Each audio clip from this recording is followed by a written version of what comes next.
We've got all this installed now. Our gauge art is in. We're using the Autometer single pillar pod. Nice little install. And while we had it apart, so common for these A-pillars over the years to get broken. People have removed them. The plastic gets super brittle and hard. So the top mounting and the center mounting, we repaired that with some Q-Bond, a little bit of super glue and some of that powder. So that's in there nice and gonna come down. So yeah, looking really good. And so now what we're gonna do is configure the gauge art. So this thing has 4 different pages and you can have up to 4 different parameters per page. So up to 16 different parameters. So we're gonna go through our little configuration here. We're gonna do this all through the phone. Make sure. All right, and so here we can kind of go through what parameters we want, and essentially anything that the ECU sees and is attached to it, you can get it right on this gauge, which is super, super cool. So you can have your wideband, air temp, oil pressure, fuel pressure, all that stuff right there. Engine speed, throttle position, coolant temperature, ethanol content, you name it, you can do it. So it's uploading it right now. We're just gonna test our first page. So just have air temp, coolant temp, oil pressure, and fuel pressure.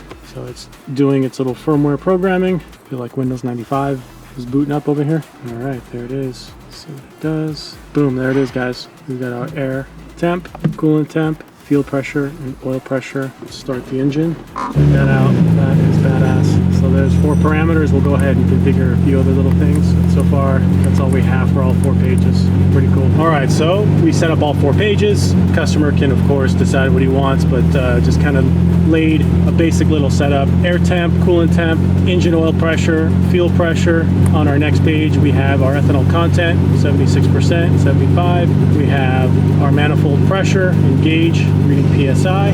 We have our wideband number 1 and wideband number 2. And then we got battery voltage, injector duty cycle, gear, and throttle position.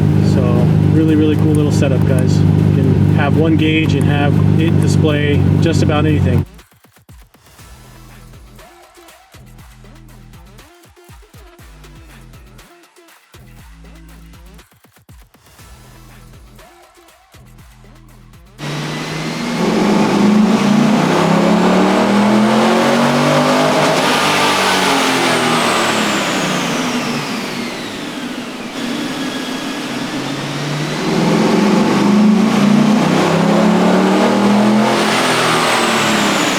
All right, guys, we are back with the LS6Z. This is a swap that we had performed back in 2017, if memory serves me right. So 7 years, and a few things have changed over the years. Nothing too dramatic, but the biggest thing that we just recently did is we added a set of Holley Sniper EFI fuel rails, and we added a radium fuel pressure regulator and damper combination set up to this boy to convert it to a real return fuel system. So when I say that is, when we first did the swap, we were using the factory GM style AC Delco fuel filter / regulator combo. So pretty kind of cool. I mean, you have, your combination of regulator and return line built into this filter. Obviously the Z32s already are plumbed with a return line, so it wasn't too difficult, but what we have added, and this was probably at least a year and a half ago, maybe even 2, is we added the ProFlex E85 Commander. So it's essentially a piggyback that allows you to run E85. Doesn't do a whole lot for power. It piggybacks onto the injectors, the factory injectors, and we've never really run the car on the dyno to see what all this does, but we did install a fuel pressure gauge on this bad boy using the factory rails at one point before we did this all conversion, which we just did. And we had seen that these filters really aren't rated well with a high flowing fuel pump, and we're running the Walbro 450, the 274 part number. And when we did all that, we found that our fuel pressure was way too high, 90 PSI, way too high. So we've gone ahead and installed this return fuel system. We've got it down to GM's factory rating. 58 PSI is what they recommend or what they call for. And so we've got it, but it runs way too lean. So, with the 85 and that ProFlex Commander, we know that something's not right. So what we want to do is get this thing back on 91 octane and get a baseline and get this thing recaled on HP tuners. So we actually had our neighbor back when we were in Chatsworth tune this one for us, since he has the HP tuner software. That's something we don't do. We don't do GM stuff here, right? So I'm not gonna fool anybody and say that I do. I have messed with it. I've done it on a couple of cars, but I don't have the software. So better to get somebody who knows that software inside and out, especially the way a GM works with however it requires fuel. It's been so long that I've done one, but nonetheless, that's the next step for this bad boy. We'll get somebody in here, get this thing recalibrated, and you know, bumping the fuel pressure back up to about 90 PSI. We were able to kind of get a decent run in it, but definitely not the way it needs to run. So we need to get that fuel pressure down and get it tuned for that fuel pressure.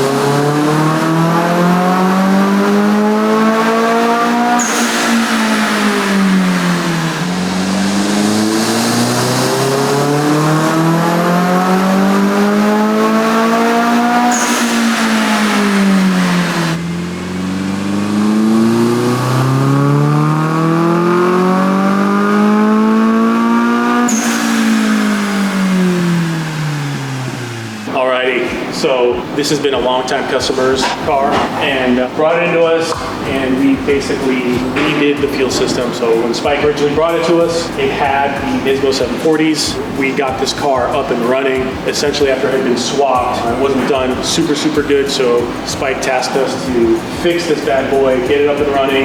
It's running on an old school Sport 1000, the Haltech ECU. It gets the job done, but what we've gone ahead is, since the fuel system really needed some work from poor car sitting for a while, we cleaned out the entire fuel tank assembly, basically a fuel cell. We updated, we went to ID 1050s just in case this thing was going to do an E85, and we got some radium fuel rails in there, radium pre-filter, radium post-filter, and redid a majority of the lines. So basically getting it back up and running after it's sat for a few years. And this thing really is cool. You know, it's an SR20, typically you see the RBs to keep that inline six theme, but I gotta say this car drives really fun with that engine weight back behind the strut towers, and it being so light. You know, you don't need a whole lot of power in one of these.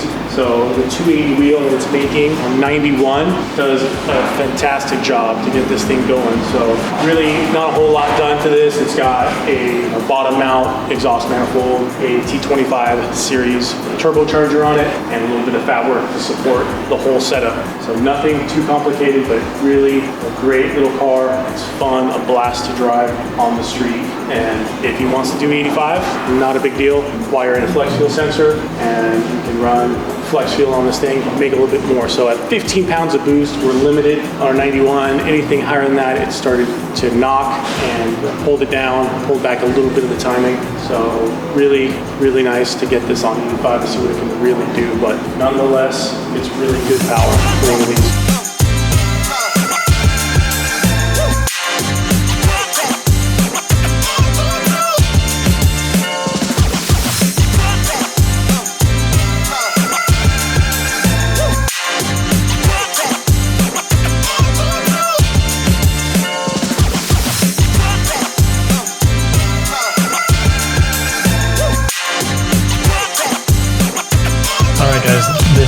This is the tool I use to attempt to remove a shift knob. I remember the first time I ran across this was on the 370Z. Nissan really did a hell of a job putting a shit ton of Loctite on there. And I hear that the new Z is even worse. So I have two tools we can try.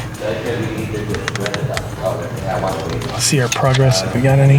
Yeah, we've actually turned it just a smidgen, but it is a battle to get this thing off. So I think I had better luck with this Blue Point one. Here it is. Always a challenge. Okay, let's take a look. That's right. Okay. And then, all right, guys, this is the update to the shift knob saga. So you saw how much we struggled getting this bad boy off. Well, what ended up happening is the threaded portion stayed in there. So we twisted the shifter itself right off. So we clean broke it off. You can see what we ended up doing was welding in a bolt, make it like new. And it's a spam phone call to interrupt us. But yeah, take a look right inside of there, clean break, just twisted it right off. That's how crazy Nissan decided. I thought the 370Zs were bad. This is on a whole nother level of just disgusting. And I see a little bit of red, so it almost looks like they in fact used red Loctite in there. But there you have it. Got a bolt welded in. We'll go ahead and get this reinstalled, put that aftermarket shift knob.